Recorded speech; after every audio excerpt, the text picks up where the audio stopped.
Salam uşaqlar, hər vaxtınız xeyirli olsun. İlk öncə hər kəsi bayramlar münasibətilə həm Ramazan bayramı, həm Novruz bayramı münasibətilə səmimi qəlbdən təbrik edirəm.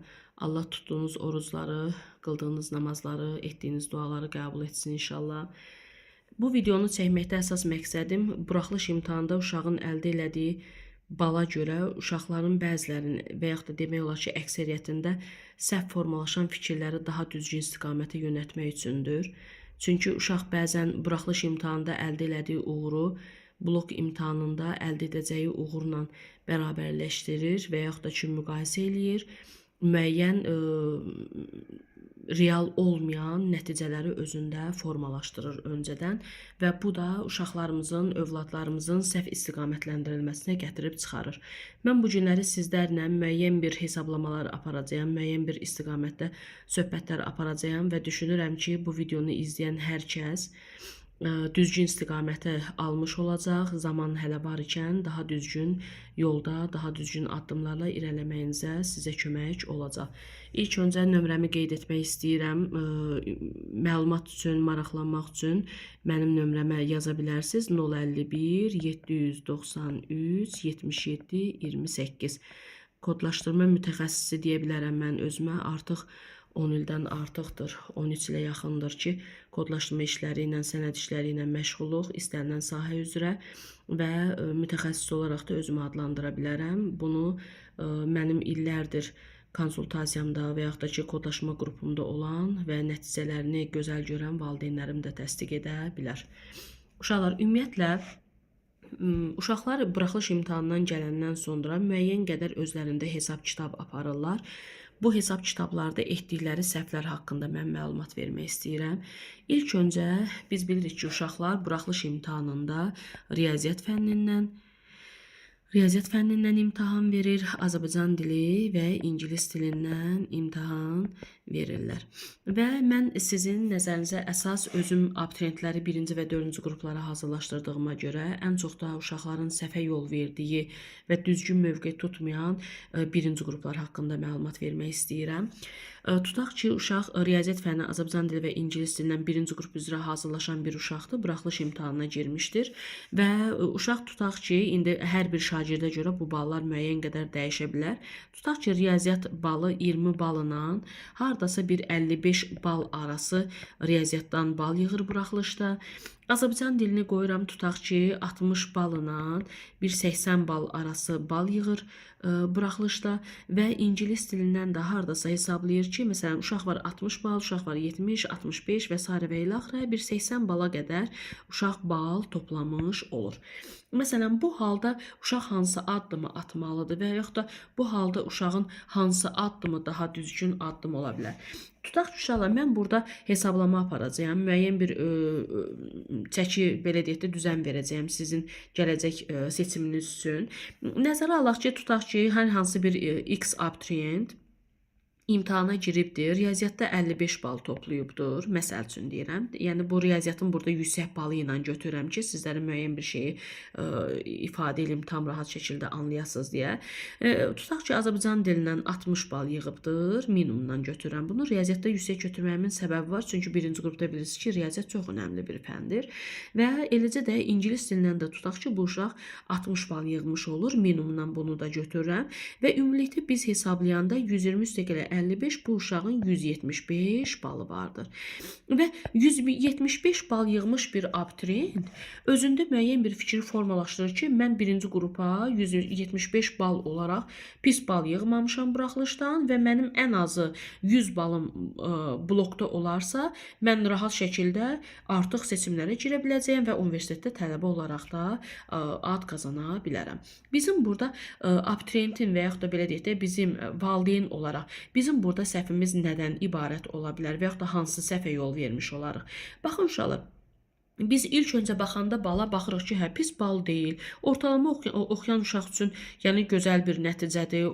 Tam zəif nəticə deyil, amma orta bir mövqedə bir bal yığılmışdı. Amma mən sizin nəzərinizə çatdırmaq istəyirəm ki, uşaqlar, baxın, 1-ci qrupa verən abituriyentlərdə əsasda, lap olsun 2-ci qrupa verən abituriyentlərə də mütləq olaraq deyə bilərəm bunu və yaxud da biz bunu mütləq olaraq 4-cü qrup abituriyentlərinə də tutaq ki, sirayət eləyə bilərik.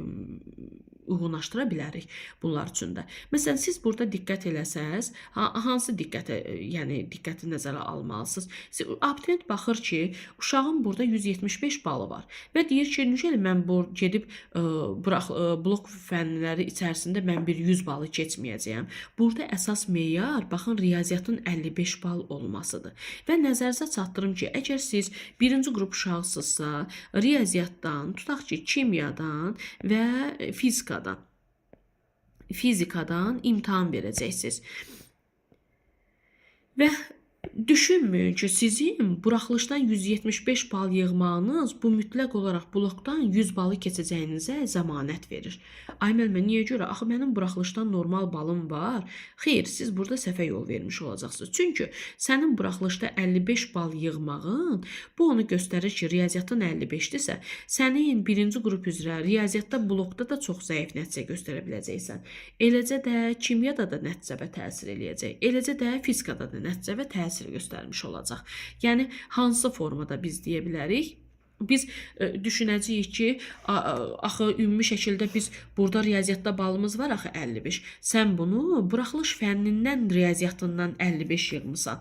Amma sən blokda bu 55 balı göstərə bilməyəcəksən axı. İstər-istəməz riyaziyyatın balı düşəcək, heç olmasa ən yaxşı halda bir 30 neçədə dayanacaqsan. Və riyaziyyatı 55 olan bir uşağın kimya və fizikadan da mükəmməl nəticə göstərməsi biraz çətin bir məsələdir. Əsasən 175 bal, 180 bal, 160 üzəri yığan uşaqlar baxırsınız ki, bəzən gəlir blok fənləri içərisində ümumi olaraq yığdığı bal 80 bal və 100 bal arasında bal olur.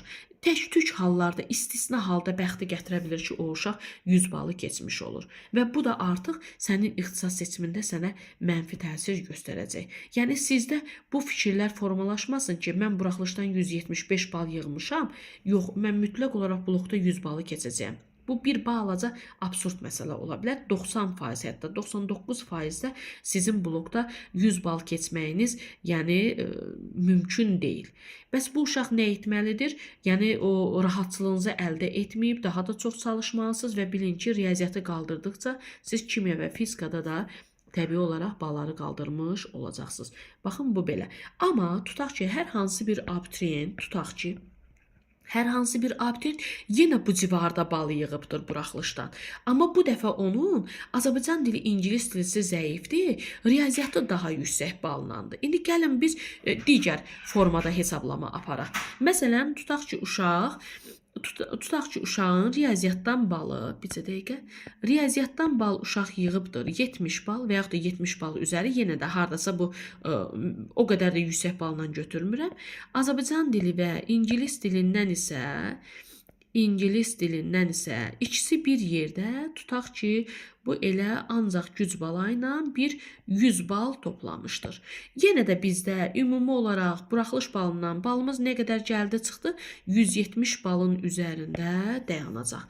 Bəs bayaqki uşaqda 170 balın üzərində, hətta 175 bal yığmışdı. Əvvəl nümunə çəkdiyim uşaq 175 bal yığmışdı. Amma indiki halda bu abituriyent 170 bal yığıbdır.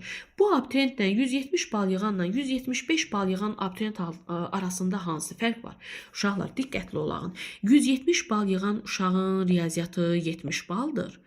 175 bal yığan uşağın riyaziyyatı 55 baldır. Bu onu göstərir ki, 175 bal, hətta bu uşaqlar 180 neçə yığsa da belə, bu uşağın riyaziyyatı zəif olduğuna görə bu uşağın blokda 100-ü keçməsi çox qəliz bir söhbətdir. Amma digər bu uşaqdan, yəni birinci verilmiş abituriyentə baxmış, ikinci abituriyentimizin buraxılışda riyaziyyatı 70 və 70 üzəri olduğuna görə, Azərbaycan dili, ingilis dilisi axsadığına görə, bu uşağın demək olar ki, birinci qrup üzrə blokda 100 balı yığması mütləq olaraq gerçəkləşəcəkdir. Səbəb nədir? Çünki bu uşağın riyaziyyatı vardır, ortalama olaraq riyaziyyatı pis deyil və riyaziyyatın pis olmaması mütləq olaraq kimya, fizika fənninə də təsir edəcəkdir. Yəni, mən bu müqayisəni eləməkdə məqsədim odur ki, abituriyentlər düzgün qiymət versinlər özləri üçün və rahat bir şəkildə əyləşib oturmasınlar ki, şimdi mənim 175 balım var, amma məsələn deyə mənlə bərabər hazırlaşan qrup yoldaşım var, sinif yoldaşım var, onda 170-dir. Mən ondan mütləq olaraq blokda daha yaxşı bal yığacağam. Xeyr, uşaqlar, bu təsəvvürlər sizi yanlış yola gətirib çıxara bilər. Bu aiddir birinci qrup uşağına, ikinci qrup uşağına, təbii ki, bir də dördüncü qrup uşağına da aid etmək olar. Və belə bir halda biz uşaqlar üçün nəyi məsləhət bilə bilərik? Ümumiyyətlə, buraxılış balı olaraq, buraxılış balı ümumiyyətlə 70 bal üzəri və 150 bal arasında olan uşaqlar, ümumiyyətlə mən məsləhət bilərdim oğlan uşaqları mütləq olaraq hərbi kolleclərə, ali hərbi məktəbə də hər ehtimal qeydiyyatdan keçsinlər. Təbii ki, onlar 5-ci qrupa da verəcəklər, amma 5-ci qrupda da bilirsiniz ki, artıq bir neçə ildir ballar yüksəkdir. Yəni 70 bal tutaq ki, üzəri 70 bal uşaq əvvəllər yığırdısa, 5-ci qrup üzrə rahat bir ixtisasa daxil ola bilirdisə, artıq bilirsiniz ki, ballar yüksəlibdir. Biraz çətin məsələdir. Bu baxımdan mən həmin uşaqlara hərbi kollecləri, ali hərbi məktəbi də istisna etmirəm. Mütləq olaraq hərbi kollec mütləq seçilməlidir oğlan uşağı olaraq. Amma ali hərbi məktəbdə də vəziyyəti bilmək olmaz. Müəyyən qədər bal enmələri də ola bilər və nəzərə alsaq ki, bu ilki buraxılış imtahanlarında uşaqların orta və zəif uşaqların nəticəsində zəiflik göstərildiyinə görə onlar yəni ümumi şəkildə 5-ci qrupa və dediyim hərbi ixtisaslara da mütləq seçim etməlidirlər ki, sonradan çətin bir vəziyyətdə qalınmasın və yaxud da uşaqların nəticələrində məyusluq halı görsənilməsin. Bu beləcə. Gəldik, çıxdıq 3-cü qrup uşaqlarına. 3-cü qrup uşaqları da təbii ki, 3-cü qrupda siz bilirsiniz ki, at qrup vardır, DT üzrə vardır və dil üzrə, tarix dil üzrə də vardır, tarix dil və TC üzrə də vardır, coğrafiya üzrə vardır və nəzərinizə çatdırım ki, bilirsiniz ki, coğrafiya üzrə blokda məsələn 100 balı keçməyənlər üçün 150 ballı ixtisaslar vardır, uşaq müəyyən bir yerə ilişə bilir və tarix dil üzrə isə hazırlaşan uşaqlar üçün bu çox çətinlik yaradır və həmin uşaqlar üçün də mən məsləhət bilərdim ki, əgər siz tarix dil üzrə, TD üzrə hazırlaşırsınızsa və buraxılışda da qənaətbəxş olaraq bal yığmamısınızsa, mütləq olaraq təcili olaraq TC üzrə də qeydiyyatdan keçməlisiniz və mümkündürsə müəyyən qədər bir neçə ay var ikən siz coğrafiya üzrə də somsa müəyyən bir biliklərə malik olun ki, gedib orada bir 3 dənə, 5 dənə də yazsınız, ən azından sizə kömək olar ki, TC üzrə də ixtisas seçimində iştirak eləyəsiniz. Yəni burada anlatmaq istədiyim fikri yəqin ki, siz məni tam anladınız. Mənim üçün ən vacib olan məqam bu idi ki, mən uşaqlara ümumi məlumatı verim və birinci qrupda alt qrup var ki, informatika üzrə hazırlaşanlar var. Həmin uşaqlara da səslənmək istəyirəm. Əgər sizin buraxılış balınızda riyaziyyatınız yenə də riyaziyyat balınız 50 bal aşağısında yerləşirsə, siz informatika yönümlüsünüzsə, sizlər üçün çətin olacaq blokda 100 balı keçmək. Özünüz də bilirsiniz ki, informatika yönümlü ixtisaslarda 150 ballı ixtisaslar yoxdur. Həmin uşaqlara da tövsiyə edərdim ki, heç olmasa mütləq olaraq onlar at qrup olaraq kimyadan da imtahan versinlər. Çünki bilirsiniz ki, ən azından kimya üzrə birinci qrupda 150 ballı ixtisaslar var. Bu da sizin uşağınız üçün kənarda qalmama ehtimalı yaradacaqdır. Və əgər uşağın müəyyən qədər imkanı da çatırsa, həm kimya baxımından müəyyən bir azdan çoxdan elementləri tanıyırsa, müəyyən bir bilgiləri varsa, bu 1-2 ay içərisində də kimya üzrə hazırlığa da fərdi şəkildə getmələrini məsləhət bilərəm.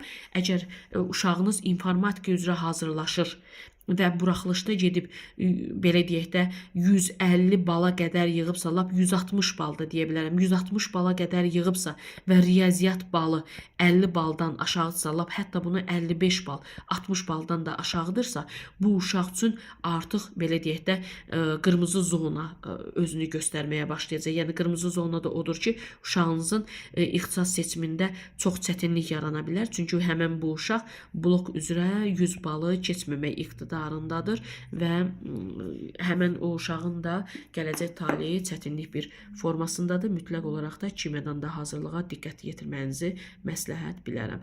Və yenə də əlavə suallarınız olarsa, digər məsləhətlər üçün də mən sizə yenə də öz məsləhətlərimi verə bilərəm. Əlaqə nömrəsini də burada qeyd eləmişəm. Yəni bu formadadır və bu şeylərdə diqqətli olun ki, sonradan yanılmayasınız və yaxud da məyus olmayasınız. Və 4-cü qrup uşaqları üçün də yenə də deyə bilərəm, 4-cü qrup uşaqlarında əgər buraxılış balı çox-çox bərbaddısa, həkimlikdən başqa digər ixtisasları istəmirlərsə, onlar da 1-ci qrup üzrə, məsələn, onlarda 1-ci qrup üzrə kimya üzrə hazırlıq daha effektiv formadadır. 1-ci qrup üzrə də imtahan vermələrinə məsləhət bilə bilərəm ki, orada daha effektiv nəticə göstərib, tutaq ki, ingilis dillərdə yüksək ballandırsa, ingilis dili ixtisaslara da yönələ bilərlər. Hər birinizə bu yolda uğur arzu edirəm. Bir insan olaraq, vətəndaş olaraq istədim ki, bilgilərimi mən sizinlə paylaşım. O abituriyentlərin beynində olan bu bal söhbətləri əsasda fikir verdiniz. Burada 1-ci qrup 2 abituriyentin müqayisəsini elədim. Bu balın çoxluğu sizi yanıltmasın. Əsas riyaziyyat balıdır. Biz 1-ci qrup uşaqları, abituriyentləri riyaziyyat balına xüsusi fikir verməlidirlər. Hər birinizə uğurlar olsun.